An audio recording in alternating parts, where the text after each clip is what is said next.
A prolonged Iran war risks an unprecedented crisis in global energy supplies, and that kind of shock could ripple through every major economy, raising costs for households and businesses.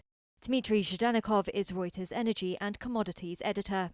We're already in the energy shock. I mean, to put it simple, the world has lost around a quarter of oil that it was getting daily before the war started. So when a quarter of something is not available, I mean, inevitably people will be scrambling to buy more and more oil and products for higher prices. So the shock is already very big. But some countries are more exposed than others and less able to cushion the blow. In Europe, a fresh energy shock revives painful memories of the surge that followed Russia's invasion of Ukraine. Germany's industry-heavy economy has a lot to lose.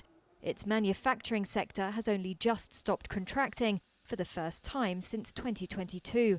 And as a major exporter, it's vulnerable to any global downturn. Italy also has a big manufacturing base, and oil and gas account for one of the highest shares of primary energy consumption in Europe, making it sensitive to price spikes. Britain's electricity system relies more on gas-fired power than other major European economies, and gas prices, rising faster than oil since the start of the war, often set its electricity costs. Japan is firmly in the firing line. It sources around 95% of its oil from the Middle East, and nearly 90% of that passes through the Strait of Hormuz. A weak yen is already lifting import costs, feeding through to food and daily necessities. Among emerging heavyweights, the Gulf faces a direct hit. Some forecasters now expect contraction this year, reversing pre-war growth hopes. Higher oil and gas prices are no help if the effective closure of Hormuz prevents exports, especially for Kuwait, Qatar and Bahrain.